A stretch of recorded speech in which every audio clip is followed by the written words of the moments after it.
I was in my late teens in the 1950s, early 1960s.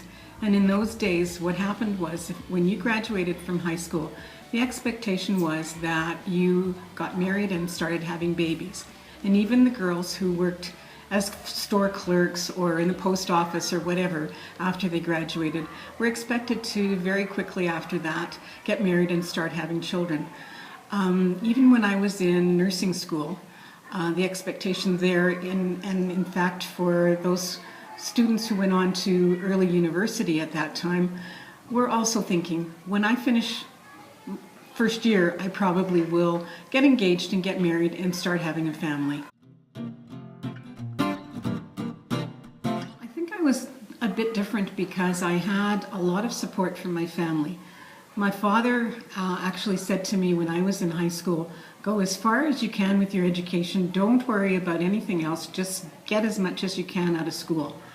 And so I really wasn't ready to do anything else but go on to school. And also I knew that from his point of view, because he was from the middle class and had a hard time supporting our family when he was growing up, that it would be a really good thing to have something backing me up so I could support myself.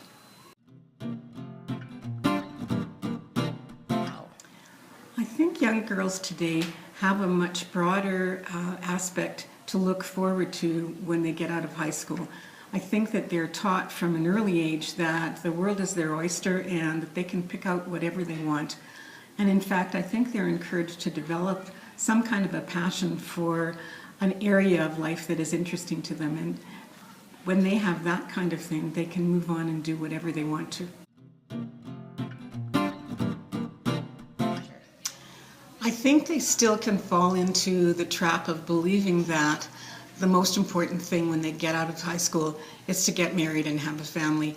I think you have bridal magazines, you have all these ads in magazines that have girls looking adoringly up at a young man and obviously with a ring on their finger. And so I think that those are things that they have to learn how to resist and still move on to what they are passionate about.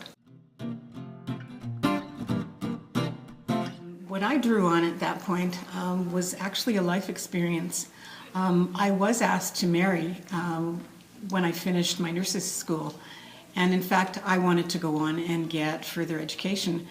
When I found out that the young man who'd asked me to marry him was not willing to wait, I decided that my education was more important.